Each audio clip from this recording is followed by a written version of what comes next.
Hello everyone, I am जिज्ञासा and welcome to the tech easy classes.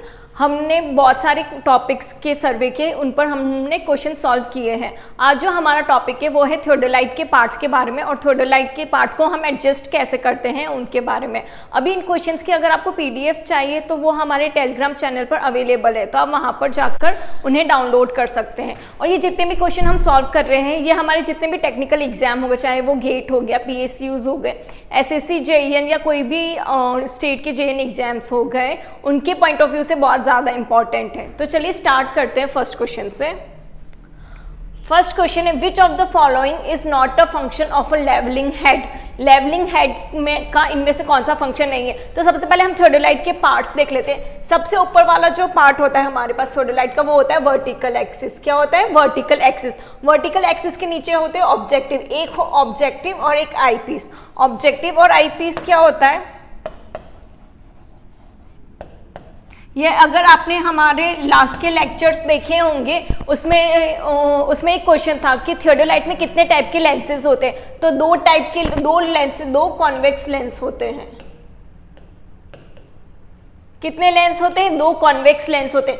First तो होता है हमारा ऑब्जेक्टिव। कौन सा होता है? First objective. और सेकंड हमारे पास होता है आई पीस। ठीक है, जो ऑब्जेक्टिव होता है वो किसके पास होता है? ऑब्जेक्ट के पास। और जो आईपीस होता है वो किसके पास होता है? आइस के पास। तो थियोडोलाइट में कितने कॉन्वेक्स लेंस होते हैं? दो। एक होता है ऑब्जेक्टिव, दूसरे होते हैं आईपीस। तो एक आ गया ऑब्जेक्टिव और एक आ गया आईपीस। फिर जो इंपॉर्टेंट चीज होती है उसमें होता है टेलीस्कोप। टेलीस्कोप क्या काम आता है? ताकि हमें दूर की जो भी चीजें हैं वो हम देख सकें। फिर आता है हमारा एल्टीट्यूड बबल। बबल से हम क्या काम करते हैं कि हमारा लेवलिंग ढंग से हो रहा है या नहीं हो रहा है वो चेक करने के लिए। फिर है वर्टिकल क्लैंपिंग स्क्रू। अभी वर्टिकल क्लैंपिंग स्क्रू, क्लैंपिंग का मतलब क्या होता है? क्लैंपिंग का मतलब होता है कि कोई भी फास्टनिंग करते हैं ना हम स्क्रू से, या तो ढीला करना है या टाइट करना है, वो सारी चीजें आती है। तो वर्टिकल क्लैंपिंग स्क्रू हो गया। अभी दो टाइप की प्लेट होती है, अपर प्लेट और लोअर प्लेट। अपर प्लेट और लोअर प्लेट दो टाइप की प्लेट होती है। और जो इसमें मेन इंपॉर्टेंट पार्ट है वो है हमारा लेवलिंग हेड।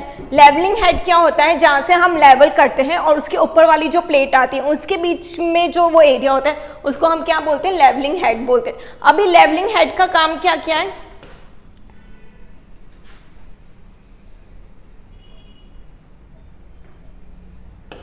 लेवलिंग हेड का काम होता है एक तो जो मेन इंस्ट्रूमेंट है हमारा, क्योंकि प्लेट है, प्लेट के ऊपर हमारे सारे मेन इंस्ट्रूमेंट, हमारा आईपीस, हमारा ऑब्जेक्ट, हमारा टेलीस्कोप, सारी चीजें क्या है? लेवलिंग हेड के ऊपर है। तो फर्स्ट उसका फंक्शन क्या हो जाएगा? To support the main part of the instrument.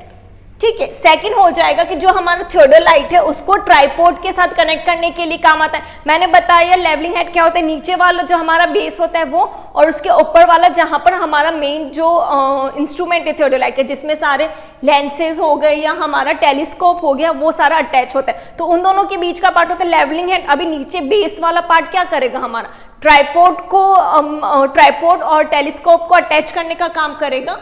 तो ये सेकंड फंक्शन होता है। थर्ड फंक्शन हमारा क्या होता है? To provide a mean. अभी लेवलिंग हेड है तो लेवलिंग हेड का क्या काम क्या होगा? लेवल करना। और लेवल हम कैसे करते हैं? जो हमारा बबल है वो क्या आना चाहिए? सेंटर पे आना चाहिए।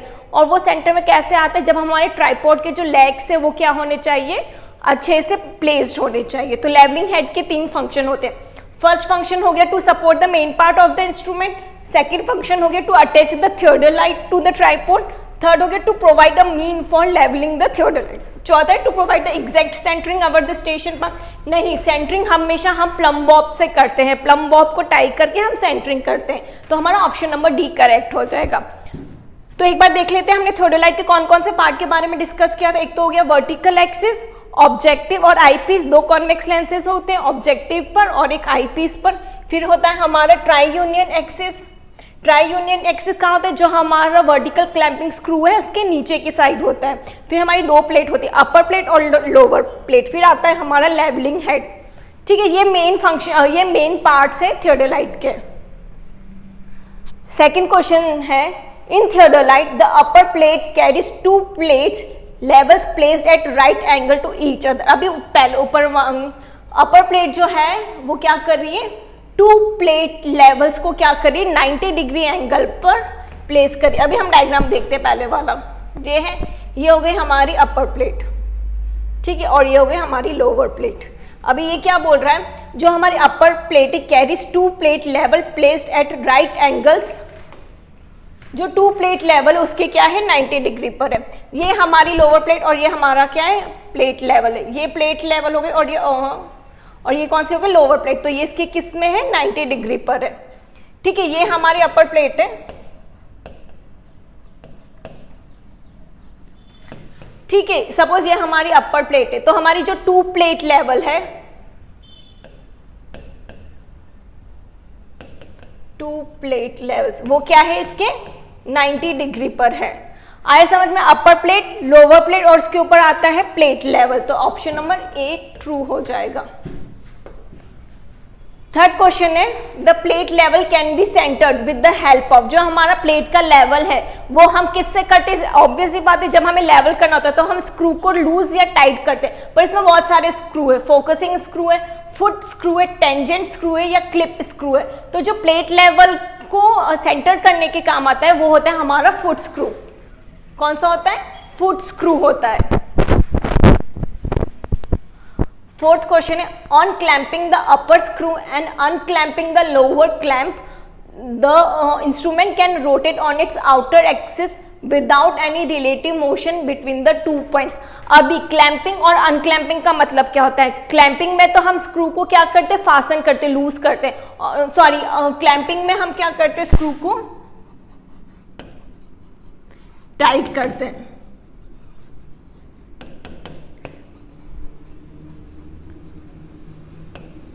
और अनक्लैंपिंग में क्या करते हैं हम लूज छोड़ देते हैं। ठीक है, तो जो हमारा अपर स्क्रू और लोअर स्क्रू है तो इसमें क्या होता है, एक प्लेट ऐसे होती है हमारी अपर प्लेट और ये होती है हमारी लोअर प्लेट। तो जब हमें इंस्ट्रूमेंट को सेंटर पर लाना होता है, जो हमारा बबल है वो सेंटर पर लाना होता है, तो हम ऊपर वाली प्लेट को तो ऑपोजिट डायरेक्शन में घुमाते हैं, उसको हम क्लैंप करते हैं, टाइट करते हैं, और नीचे वाले को हम क्या करते हैं लूज करते हैं।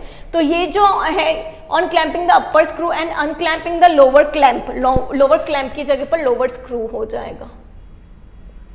ठीक है, तो ऊपर वाली स्क्रू को हम क्या करते हैं टाइट करते हैं, नीचे वाले स्क्रू को हम लूज करते हैं, so that this instrument can rotate on its outer axis without any relative motion. तो जो हमारा इंस्ट्रूमेंट है वो बाहर की साइड रोटेट करेगा बिना के आसपास के मोशन में। रिलेटिव मोशन का होता है दोनों स्क्रू के बीच में जो मोशन हो रहा है वो बिटवीन द टू प्लेट्स। अभी ये पूरा क्वेश्चन आपको बोल रहा है कि जब हम ऊपर वाले स्क्रू और नीचे वाले स्क्रू को, ऊपर वाले स्क्रू को टाइट और नीचे वाले स्क्रू को जब हम लाइट करते हैं, लूज करते हैं, तब क्या होता है जो हमारा इंस्ट्रूमेंट है वो आउटर एक्सिस की तरफ मूव करता है बिना उनके बीच में कोई मोशन हुए। तो ये ऑप्शन क्या हो जाएगा हमारा ट्रू हो जाएगा।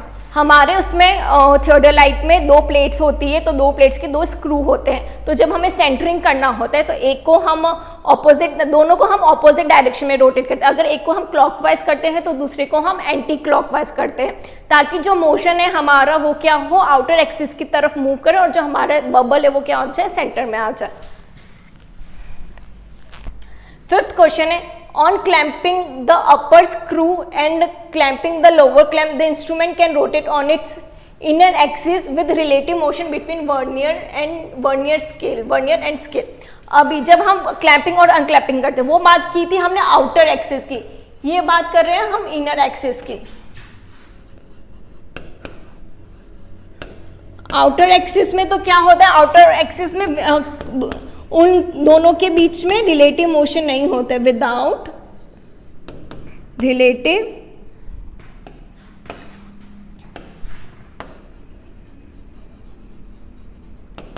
ठीक है, और इनर एक्सिस की तरफ जब वो मूव करेगा तब हो जाता है हमारा रिलेटिव मोशन के साथ वो मूव करता है।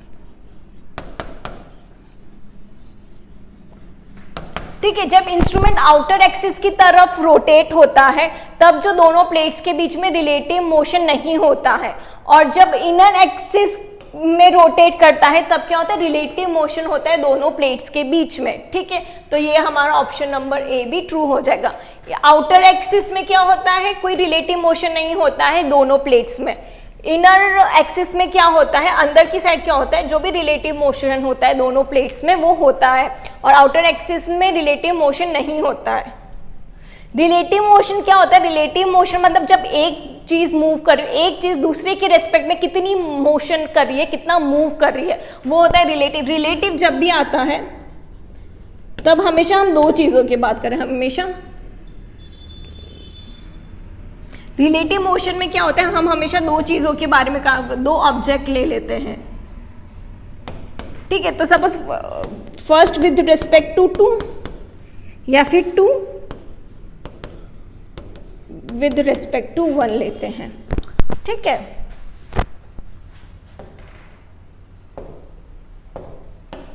नेक्स्ट क्वेश्चन है, which of the following is used to test the horizontality of the transit axis और ट्राई यूनियन एक्सिस।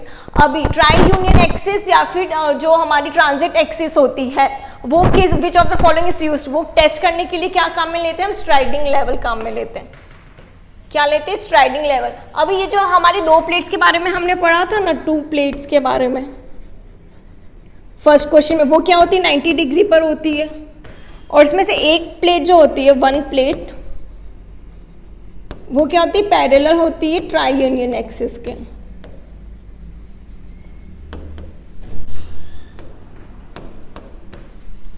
ठीक है, जो हमारी दो प्लेट्स होती है वो प्लेट लेवल के 90 डिग्री पर होती है, फर्स्ट क्वेश्चन में हमने किया था। और इसमें से जो हमारी फर्स्ट प्लेट होती है वो ट्राई यूनियन एक्सिस के पैरेलल होती है। किसके पैरेलल होती है? ट्राई यूनियन एक्सिस के पैरेलल होती है।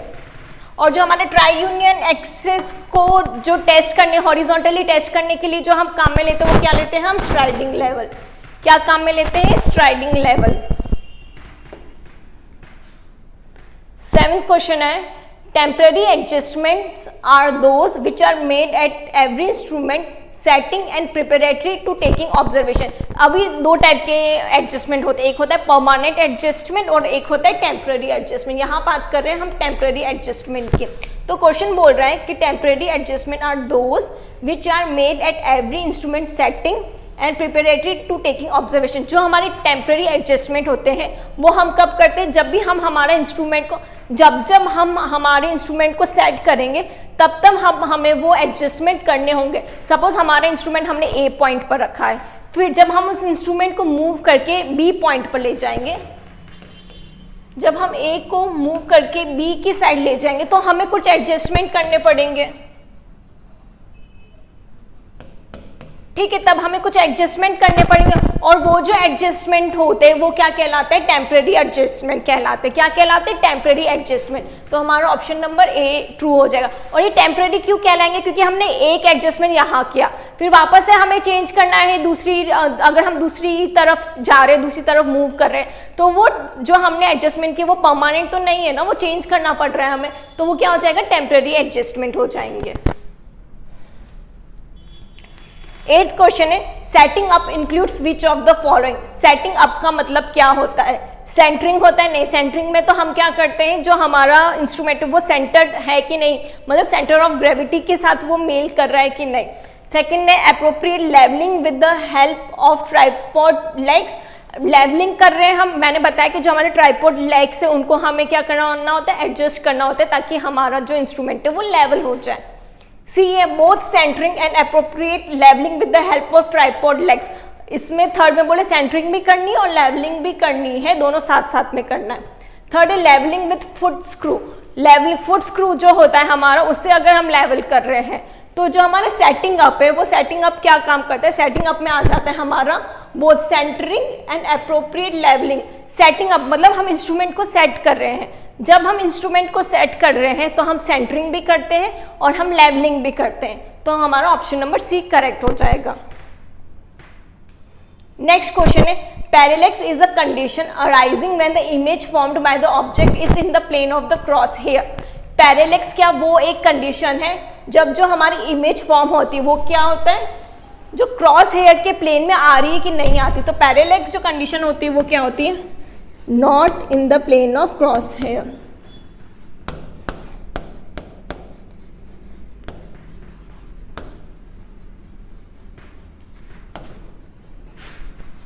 ठीक है, अभी क्रॉस हेयर और स्टेडिया हेयर, ये हेयर्स जब भी आते हैं ना तब हमें लाइन ऑफ साइट देखने के काम आते हैं। ये क्या काम आते हैं? लाइन ऑफ साइट देखने के काम आता है। ठीक है, लाइन ऑफ साइट मतलब हमें कोई ऑब्जेक्ट देखना, कुछ भी, सपोज हमें कोई ट्री देखना है, वो ट्री का हमें कौन सा पार्ट देखना है, और जो हमारा क्रॉस हेयर है और वो जो पार्ट है वो हमें सेम लाइन में आ रहा है या नहीं आ रहा है, ये हमारी वो है, क्या बोलते हैं, हम यहाँ से देख रहे हैं। ठीक है, हम यहाँ से देख रहे हैं, ये हमारा क्रॉस हेयर है और ये हमारा कोई ट्री है। तो जब हम इस पर फोकस करेंगे तो ये जो चीज़ है ये इसकी क्या होनी चाहिए, सिमिलर होनी चाहिए, पैरेलल होनी चाहिए, या फिर सेम लाइन में होना चाहिए, एक ही लाइन में होना चाहिए। तो क्रॉस हेयर हम तब काम में लेते हैं। अभी पैरेलेक्स वो कंडीशन होती है जब हमारी जो इमेज फॉर्म होती है वो क्रॉस हेयर के प्लेन में ना हो। ठीक है, जो हमारा क्रॉस हेयर, हम जो लाइन देख रहे हैं वो उस लाइन में नहीं हो, पैरेलेक्स वो कंडीशन होती है। तो इसका ऑप्शन हमारा क्या हो जाएगा, फॉल्स। क्या हो जाएगा, falls. Parallax is a condition arising when the image formed by the object is not in the plane of cross hair. ठीक है, पैरेलेक्स वो कंडीशन होती है जब जो हमारी इमेज बन रही है, जो हमारी इमेज है वो क्रॉस हेयर के प्लेन में नहीं होती है।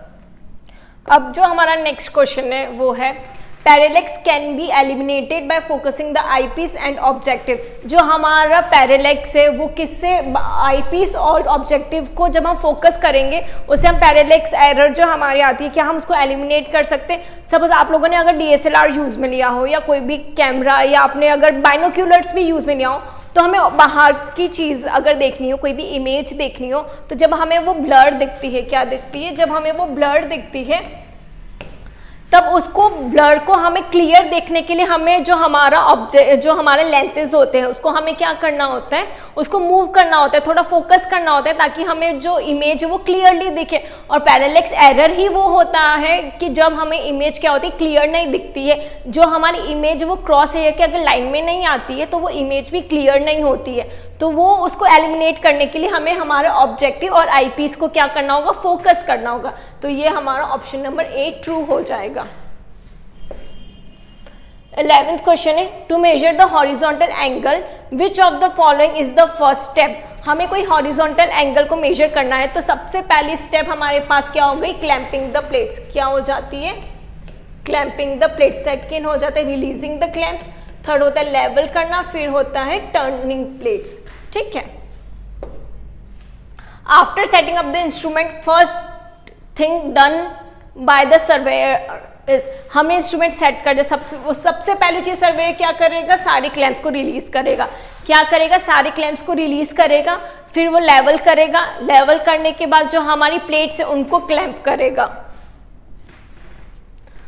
13th, the method of repetition is used to measure a horizontal angle to a finer degree of accuracy than that obtained with the least count of the vernier। अभी ये बोला जब हमें हॉरिजॉन्टल एंगल मेजर करना होता है, horizontal angle measure करना होता है तो ये दो तरीके से हम यूज कर सकते हैं। एक तो होता है रिपीटेशन मेथड से और तीसरा होता है वर्नियर से। ठीक है, अभी हॉरिजॉन्टल एंगल को जब हम बार बार मेजर करते हैं रिपीटेडली इनडायरेक्ट मेथड से जब हम करते हैं तो वो हमें क्या देता है, ज़्यादा एक्यूरेट रिजल्ट देता है। ठीक है, compare to vernier scale. Vernier scale क्या देता है, लेस एक्यूरेट होता है। ठीक है, क्योंकि इसकी रीडिंग्स लेना भी थोड़ा कॉम्प्लिकेटेड है, रीडिंग्स कॉम्प्लेक्स। फिर जो रीडिंग्स आती है उसको हमें क्या करना होता है, मल्टीप्लाई करना होता है लीस्ट काउंट से। तो बहुत टीडियस मेथड है और चांसेस है एरर आने के। तो जो हम रिपीटेड मेथड से जब हम हॉरिजॉन्टल एंगल मेजर करते हैं तो वो ज़्यादा क्या होता है, एक्यूरेट होता है। तो हमारा ऑप्शन नंबर 1 करेक्ट हो जाएगा। After levelling of an instrument is done, what is the next step. Levelling कर ली हमने, फिर हम क्या करेंगे, क्लैंपिंग द प्लेट्स। क्या करेंगे, प्लेट्स को क्लैंप करेंगे। क्लैंप करने का मतलब उसको लूज करेंगे या उनको मूव करेंगे। To measure a horizontal angle after releasing all clamps, सारी क्लैंप्स हमने रिलीज कर लिए। We turn the upper and lower plates in the same direction. अभी मैंने पहले भी बताया कि जो हमारी अपर प्लेट और जो हमारी लोअर प्लेट होती है वो हमेशा क्या होती है, ऑपोजिट डायरेक्शन में हम मूव करते हैं। सपोज ये क्लॉकवाइज कर रहे हैं हम, तो इसको हम क्या करेंगे, एंटी क्लॉकवाइज करेंगे। ठीक है, तो हमेशा अपर प्लेट और लोअर प्लेट होती है वो क्या करते हैं, हम ऑपोजिट डायरेक्शन में उनको मूव करते हैं। ठीक है, तो ऑप्शन नंबर हमारा क्या हो जाएगा, ए फॉल्स हो जाएगा। और यही चीज़, और एक जो प्लेट होती है वो किसके पैरेलल होती है, ट्राई यूनियन एक्सिस के, ये भी मैंने बताया अभी, ट्राई यूनियन एक्सिस के पैरेलल होती है। ठीक है, जो हमारी अपर प्लेट और लोअर प्लेट होती है वो क्या होती है, ऑपोजिट डायरेक्शन में हम टर्न करते हैं उसको, और जो हमारी एक प्लेट होती है वो ट्राई यूनियन एक्सिस के पैरेलल होती है। 16th क्वेश्चन है, if one of the vernier is at the 0 degree then another vernier reading shows also shows। अगर एक वर्नियर हमारा 0 डिग्री पर है तो दूसरा वर्नियर हमारा किस पर है, 180 डिग्री पर है। दो वर्नियर है और किधर है, ऑपोजिट डायरेक्शंस में है। ठीक है, ऑपोजिट डायरेक्शन में, तो अगर एक 180 डिग्री है तो दूसरा किस पर है, 0 डिग्री पर। तो हमारा ऑप्शन नंबर सी करेक्ट हो जाएगा, 180 डिग्री। ठीक है, दो वर्नियर लगे होते हैं, एक 0 डिग्री पर और एक 180 डिग्री पर। To measure a horizontal angle by direct method is also called repetition method. नहीं, जो डायरेक्ट मेथड है उस मेथड को हम बोलते हैं रीइटरेशन मेथड।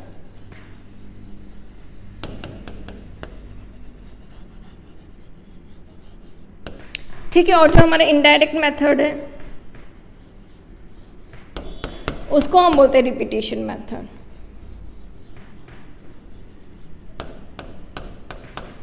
ठीक है, तो जो हमारा डायरेक्ट मेथड होता है उसको हम क्या बोलते हैं, रीइटरेशन मेथड। तो ये हमारा आंसर क्या हो जाएगा, बी फॉल्स हो जाएगा।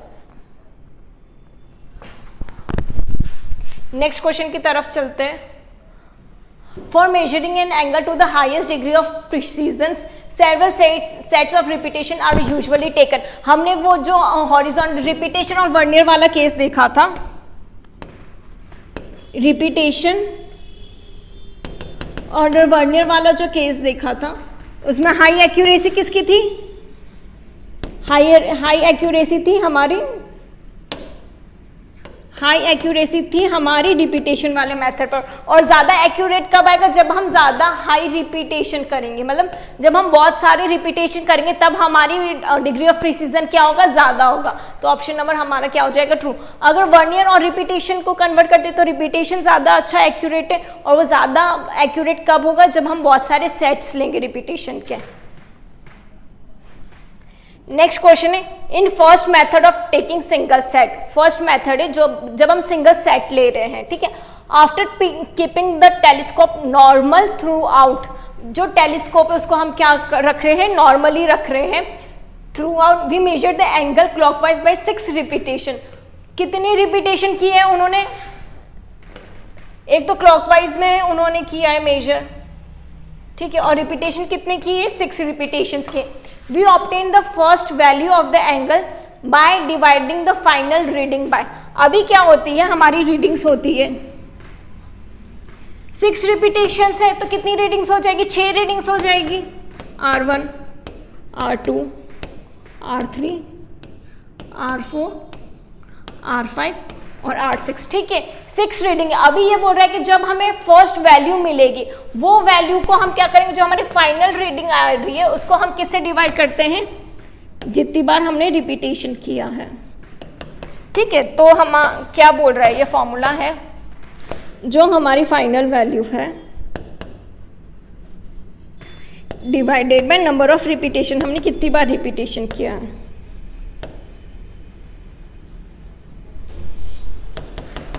ठीक है, तो इधर हमने कितनी बार रिपीटेशन किया, 6 टाइम्स किया, तो जो हमारी फाइनल रीडिंग है इस फॉर्मूले के अकॉर्डिंग उसको हम किससे डिवाइड करेंगे, 6 से डिवाइड करेंगे। तो हमारा ऑप्शन नंबर डी करेक्ट हो जाएगा।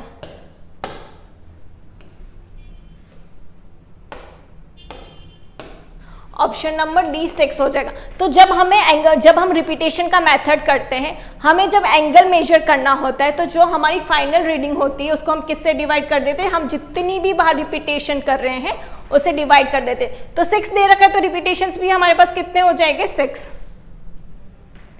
लास्ट क्वेश्चन भी है, while measuring the set of observation the transit should be leveled each time for high degree of precision।